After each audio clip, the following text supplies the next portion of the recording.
Hello అండి, welcome to my channel explore with Lavanya. ఈరోజు పచ్చి కొబ్బరితో వడలు ఎలా చేసుకోవాలో చూద్దాం. ఈ పచ్చి కొబ్బరి మనకి ఇంట్లో దేవుడి పూజ చేసినప్పుడు, ఏదైనా గుడికి వెళ్ళినప్పుడు మనకి ఇంట్లో ఈజీగా కొబ్బరి చిప్పలు అలా ఉండిపోతూ ఉంటాయి. మర్చిపోయి ఎక్కడైనా పెట్టేస్తే పాడైపోతుంటాయి. అలా పాడవకుండా మనం ఇలా గారెలు చేస్తే చాలా టేస్టీగా, అలాగే పిల్లలకు కూడా బాగా నచ్చుతుందండి. ఇప్పుడు ఎలా చేద్దామో ప్రాసెస్ చూద్దాం.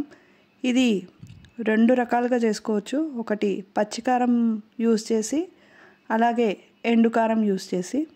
నాకైతే ఎండుకారంతోనే బాగా అనిపిస్తుంది టేస్ట్. ప్రాసెస్ చూద్దామండి. ఇంకా కొబ్బరిని నేను చిన్న చిన్న ముక్కలు చేసుకొని మిక్సీ జార్లో వేసేసాను. ఒక 2 చెంచాల కారం, రుచికి సరిపడా ఉప్పు, ఇంకా కొంచెం పసుపు వేసి, ఏదైనా ఇంట్లో ఇన్స్టెంట్గా మీ దగ్గర ఉన్న గరం మసాలా కానీ ధనియాల పౌడర్ కానీ వేయచ్చు. ఇంకా కాస్త నీళ్ళు, ఒక 2-3 స్పూన్స్ అనుకోండి అంతే. అలాగే అల్లం వెల్లుల్లి పేస్ట్, ఇంకా ఒక 4 స్పూన్స్ శనగపిండి అండి, ఇంకా ఒక 1 స్పూను బియ్యం పిండి సరిపోతుంది. ఒకవేళ మీకు ఇంకొంచెం ముద్దగా రావట్లేదు అంటే ఇంకో స్పూను శనగపిండి వేసుకోవచ్చు. ఇప్పుడు మనం మిక్సీకి వేసుకుందాం. ఈ మిశ్రమాన్ని మొత్తం మిక్సీకి వేసేసి బాగా చేత్తో మర్దన చేయాలి. అంటే మనం జొన్న రొట్టెకి ఎలా పిండిని కలుపుతామో అలా ఈ పిండిని కూడా మిక్సీ వేసిన తర్వాత మనం చేత్తో అలా మర్దన చేయాలన్నమాట. అలాగైతేనే ఆ వడలు మనం ఒత్తినప్పుడు విరిగిపోకుండా ఉంటుంది. అలాగే ఈ మిశ్రమాన్ని మనం కోఫ్తా అంటారు కదా, ఆలు కోఫ్తా, అలా కర్రీ కూడా చేసుకోవచ్చు.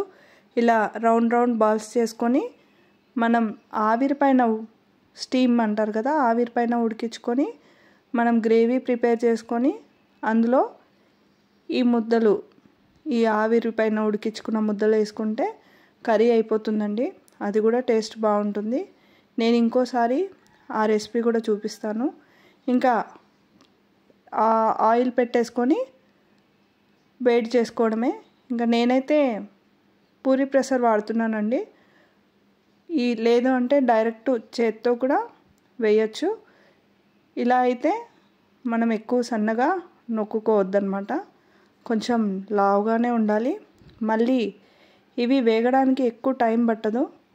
మనం లావుగా వేస్తే ఇది ఫ్రై అయిపోయి మనకు కొంచెం సన్నగా అయిపోతాయి అన్నమాట, చాలా సన్నగా అయిపోతాయి. అందుకనే లావుగా ఒత్తుకోవాలి అని చెప్పాను అనమాట. విరిగిపోకుండా ఉంటాయి అన్నమాట లావుగా ఒత్తుకుంటే. ఇంకా చూడండి, వేడి కొబ్బరి వడలు రెడీ. టీ, పప్పు, సాంబార్ ఇలా సైడ్ డిషెస్గా చాలా టేస్టీగా ఉంటుంది. అలాగే ఈవినింగ్ పిల్లలు స్కూల్ నుంచి వచ్చినప్పుడు వాళ్ళకు కూడా ఇలా చేసి పెడితే వాళ్ళకు కూడా నచ్చుతుందండి. మీకు ఈ రెసిపీ ఎలా అనిపించిందో నాకు చెప్పండి కామెంట్ రూపంలో. ఇంకా నా ఛానల్ని సబ్స్క్రైబ్ చేసుకోండి. Thank you for watching. Bye.